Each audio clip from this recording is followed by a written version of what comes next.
Los saludo de vuelta a todos. La verdad que es bueno poder estar acá y poder apartar este tiempo para escuchar lo que Dios nos tiene para decirnos. Y los quiero invitar a abrir en Juan 8. En esta historia se ven 4 personajes. Primero se nos muestra en los versículos 1 y 2 a Jesús, que se había ido al monte la noche anterior y de mañana vino al templo, y de ahí comenzó a enseñar. Comenzó a enseñar al pueblo. El pueblo se había venido todo a él. Y bueno, ahí nos da también la localización, ellos estaban en el templo. Jesús estaba sentado enseñándole a todo el pueblo. Y en el 3 y 4 entran los otros 2 personajes. Teníamos al pueblo, a Jesús enseñando, y ahora entran en el 3 los escribas y los fariseos, que entran, abren paso por la multitud, y traen a una mujer que había sido sorprendida en el acto de adulterio, y la ponen en el medio. Así que tenemos a Jesús sentado enseñando, la mujer, los escribas y los fariseos, y todo el pueblo ahí a la vuelta.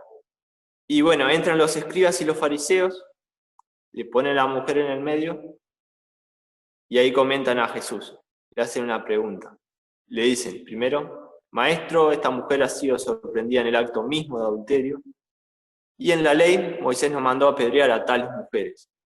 Tú, pues, ¿qué dices? Mas esto decían tentándole, aclara Juan, para poder acusarle. Entremos en la perspectiva de los fariseos y los escribas, para entender mejor esto. Ellos habían encontrado a una mujer que estaba pecando, un hombre y una mujer que estaban pecando, estaban teniendo relaciones sexuales, fuera del matrimonio, y ellos, en los capítulos anteriores y el siguiente, ellos siempre querían ponerle trampa a Jesús, hacerlo caer a Jesús y para poder desacreditarlo ante el pueblo.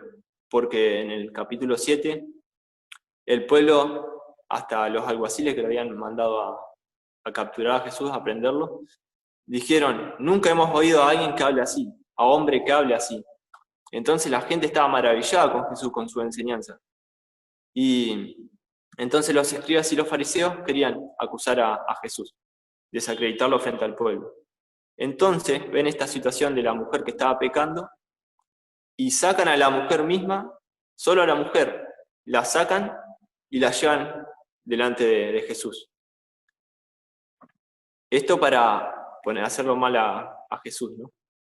Y viéndolo de la perspectiva de la mujer estaba cometiendo pecado, sí, no es una víctima, era responsable por su pecado, también el hombre que la acompañaba, y los dos, según la ley, merecían morir, y morir apedreados, porque estaban pecando contra la santidad de Dios. Pero a los fariseos no les importó eso, ellos querían solamente utilizarlo. Y la arrastraron al medio, delante de Jesús, humillándola, lastimándola, sin importarle lo que ella sentía. Y la mujer se debe sentir, pensaba, ¿no? Estoy cometiendo un pecado, me arrastran, sé que voy a morir apedreada porque merezco eso, porque es lo que la ley dice y ellos van a hacer lo que se cumpla. Y me llevan y me ponen delante de alguien que enseña la ley, que enseñaba al pueblo. Digo, acá estoy frita, dice. Y los fariseos le preguntan a Jesús, tú, pues, ¿qué dices? Y ellos decían eso para tentarle, para poder acusarle, dice el versículo. Y deteniendo ahí, ¿no? Por un lado los fariseos y por otro lado la mujer, vamos a enfocarnos en el personaje de Jesús. Jesús dice que él estaba inclinado hacia el suelo y escribía en tierra con el dedo. Es como Jesús le da ese momento, le estaban preguntando y él se agacha al suelo, empieza a dibujar o a escribir en la tierra, como avergonzado de lo que, conociendo los pensamientos tanto de la mujer como de los fariseos y los escribas, la maldad que había en los fariseos y los escribas, al hacer esto, no por hacer la voluntad de Dios, sino por tratar de desacreditar a Jesús, de hacerle mal a él. Y como que le da un tiempo de silencio para que ellos hagan un autoexamen, tanto la mujer como los fariseos y los escribas. evalúen lo que estaban haciendo, toda la situación. Y dice que los fariseos en el 7 dice que insistían en preguntarle. Es como que si, bueno, le habían dicho, tú, pues, ¿qué dices?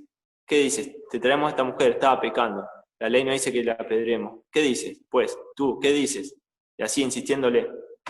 Y dice el 7, el versículo 7, como ellos insistían en preguntarle, Jesús se enderezó y les dijo.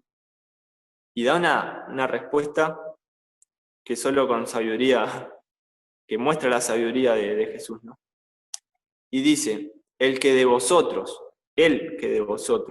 a uno solo que de vosotros, esté sin pecado, que sea el primero en arrojar la piedra contra ella. Y vemos dos cosas acá en esta respuesta. Primero, que no desacredita la ley de Moisés, no la contradice. La ley se debía cumplir lo que Dios dice. Y por segundo lado, tampoco disminuye la culpa que tenía la mujer con respecto a este pecado. El pecado es algo grave delante de Dios.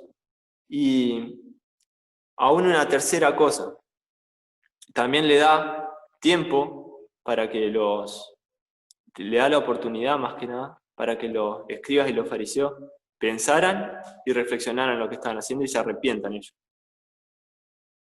Bueno, Jesús le responde esto, que el que de ellos esté sin pecado sea el primero en arrojar la piedra contra ella, y se inclina nuevamente a tierra, dibujando o escribiendo ahí, como dándole tiempo para que piense. Y cuánta sabiduría, ¿no?, de Jesús.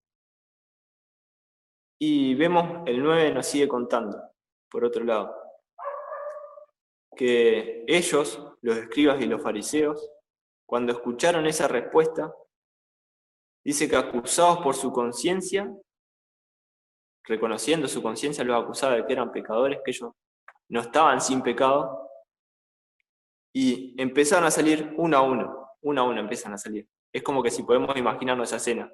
Están ahí, Jesús les responde, se agacha, y ellos empiezan, uno a uno. Yo soy pecador, me voy. Yo soy pecador, me voy. Y así, uno a uno empiezan a salir, desde los más ancianos hasta los más jóvenes. Y empiezan a salir. Y dice que quedó solo Jesús y la mujer que estaba en medio de la multitud. Estaba Jesús y la mujer, los escribas y los fariseos se fueron, y queda de la multitud, la mujer y Jesús. Y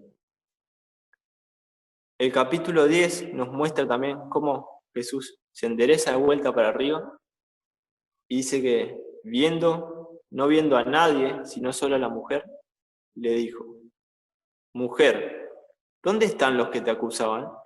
¿Ninguno te condenó? Y la mujer responde, ¿no? Yo me imaginaba, ¿no?, con esa, después de haber pasado todo eso y viendo toda la situación que los que la habían traído para apedrearla, para morir, que ella llegue a morir, se fueron, no quedó ninguno. Y estaba ahí, y Jesús le hace una pregunta, y ella dice, ninguno, Señor, ninguno de los que me acusaban quedó, todos se fueron, ninguno me condenó. Y entonces Jesús le dijo, ni yo te condeno, vete y no peques más. Pensaba, ¿no?, viendo la perspectiva desde la mujer, viendo de la situación de la mujer, todo lo que ella había sufrido, toda la humillación delante del pueblo, si bien ella era culpable, y sabía que debía morir. Y estar a punto de morir, de ser apedreada, a encontrarse con Jesús, y ver que todos empiezan a ir, los que la condenaban. Y luego Jesús se para y le dice, y le pregunta, si alguien la había condenado. No, ninguno, Señor. Y Jesús entonces ni siquiera él la condenó, dice, ni yo te condeno. Ahí leía un pasaje, ¿no? Romanos 4:7, en la traducción lenguaje actual, dice, qué felices son aquellos a los que Dios le ha perdonado todo lo malo que han hecho. Qué felices que son aquellos a los que Dios le ha perdonado todo lo que han hecho, todo lo malo que han hecho. Y lo ponía en la perspectiva de la mujer. cuán feliz habrá sentido ella al ver que estar condenada y merecer la muerte, a saber que ni siquiera Jesús la condenaba, que nadie la condenaba, que Jesús le había perdonado los pecados. Ni yo te condeno, le dice. Pero también le da una advertencia. Le dice que se vaya, vete y no peques más. Anda y deja tu vida de pecado. Yo calculo que la mujer, luego de esa alegría, como dice Romanos 4:7, esa felicidad de saber que no era condenada, que lo malo que ella había hecho había sido perdonado, obviamente no habrá querido seguir pecando después de eso.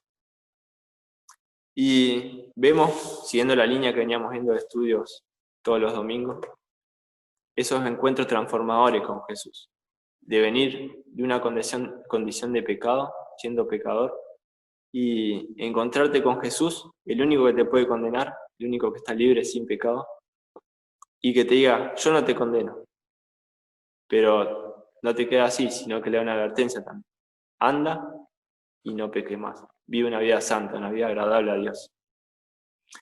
Y lo ponía también, ¿no?, como ejemplo para nosotros. Los que ya hemos tenido un encuentro con Dios, hemos estado en esta condición de pecador y hemos encontrado con Jesús y hemos reconocido que somos pecadores y puesto nuestra confianza en Jesús. Y luego de descansar ahora de que no somos condenados, que el Padre, que Jesús ya nos perdonó nuestros pecados, que somos felices ahora por eso. Pero ahora se nos llama a ser santos, a vivir una vida que agrada a Dios, una vida sin pecado, aborreciendo cada día el pecado más, odiándolo y también conociendo más a Jesús. Y por otro lado, si algunos de los que están acá, que supongo que no ha tenido ese encuentro con Jesús, también Jesús, cuando nos encontramos con ese Jesús transformador, Él nos cambia de una perspectiva de pecado a ser santos y nos llama a ser santos. Así que esta es la vida que queríamos hacer énfasis con todo el equipo de trabajo de los jóvenes, de esta mujer que había cometido pecado y ahora, luego de un encuentro con Jesús, es llamada a vivir una vida santa, libre de pecado. Y ese es el desafío también que quería dejarnos, que al ver este ejemplo, si ya somos cristianos, que la advertencia cada día nos siga resonando, y siga hablándonos a nuestra conciencia. Anda y no peques más, deja tu vida de pecado. Y los que no, bueno, que sepan que en Jesús hay salvación y hay posibilidad de vivir una vida en santidad, una vida que agrada a Dios.